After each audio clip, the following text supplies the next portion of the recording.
जय जगन्नाथ। नमस्कार। पानी रे पहरिबा आपण माने शुणिथिबे, पानी रे बुड़ीबा आपण माने जानिथिबे। केबे शुणिछंती पानी रे चलीबा? हाँ दर्शक बंधु, पानी रे चलुथिला मोती, जड़े गाँवलिया और अशिक्षित झीटी। से सी मंत्र पाइथिला जड़े साधु महात्मा ठारू। कौन से मंत्र? ये भिडियोटी को आपण आरंभर शेष जाए शुणु। उपस्थापन रे मु आरती। आसंतु शुणिबा प्रसिद्ध कथाकार प्रोफेसर मनोज दास को लिखित उपकथा शतकर गल्प नईपारी सूत्र।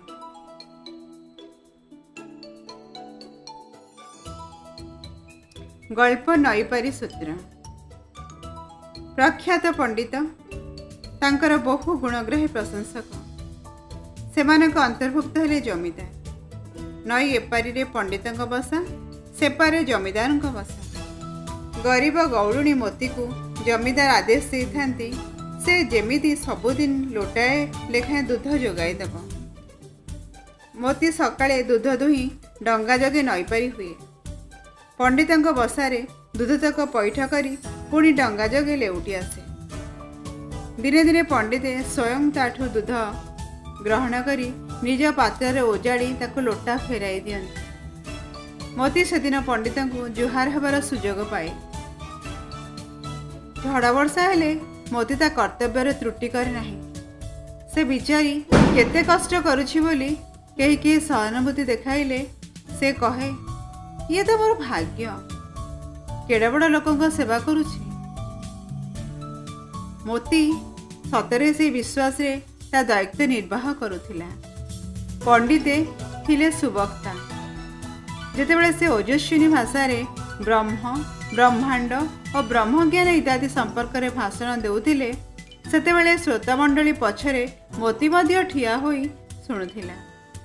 अवश्य से बिंदु विसर्ग बुझु नथिला, किंतु मने मने भाबुथाए, जेउ लोक एडे अनर्गल एडे बड़ भाषा कहि पारुछि से सतरे केड़े बड़। भगवान को अति निकटर मनीष नहेले जड़े भगवान का संपर्क रे एते कथा जानता किपरि। एभली लोकर स्वास्थ्य रक्षा दिगरे तार जे सामान्य अवदान रहुछि, सेथिपाई मोती निजको बेस गौरवान्वित मन करुथिला।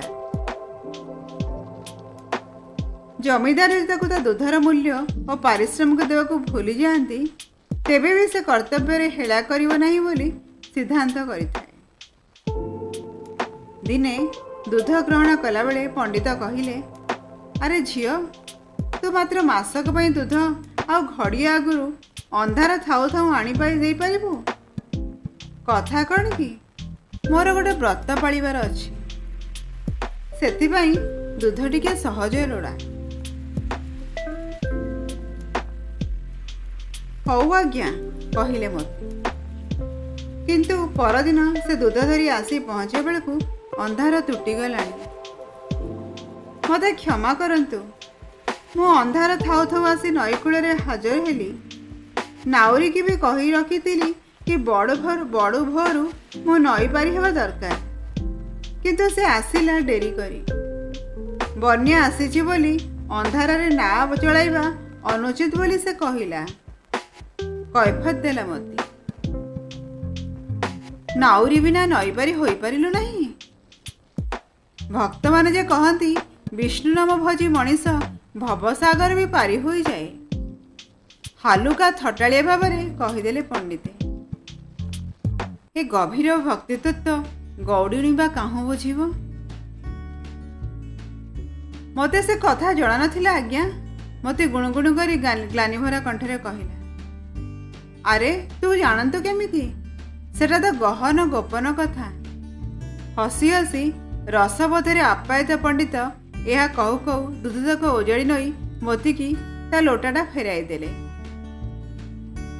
मोती तांको प्रणाम करी कहिला, बुझिली आज्ञा, एसबु गोपन कथा भगवान का पाख लोक छड़ा अधम लोक कौन बुझे? मोर केड़े भाग्य आज आपठू जानिनेली। पंडित खूब जोरे हसी उठिले। मोती चलीगला। ମାସଟିଏ ବିତିଗଲା। ପଣ୍ଡିତଙ୍କ ବ୍ରତ ଉଦ୍ଯାପିତ ହେଲା।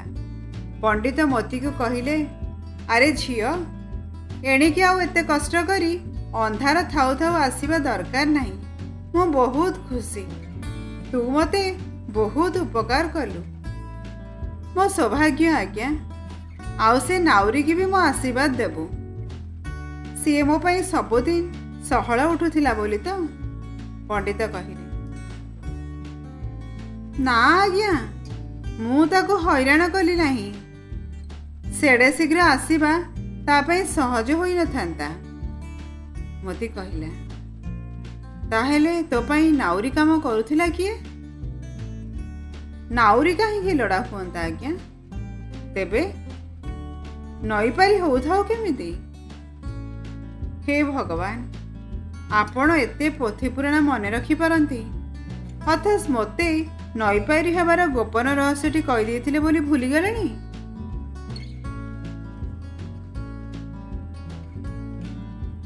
ତୁ କ'ଣ କହୁଛୁ ବୁଝିପାରୁନାହିଁ ତ? ପଣ୍ଡିତ ବିସ୍ମୟ ହୋଇ ପଚାରିଲେ। ଭୁଲିଗଲେ ପୁରାପୁରି? ତେବେ ମନେ ପକାଇ ଦେଉଛି। ଆପଣ କହିବା ଅନୁସାରେ ମୁଁ ବିଷ୍ଣୁ ନାମ ଜପି ଜପି ନଈ ଭିତରେ ଗୋଡ଼ ଦିଏ। କଦାପି ପାଣି ଆଣ୍ଠୁଏରୁ ମଧ୍ୟ ଅଧିକ ହୁଏ ନାହିଁ।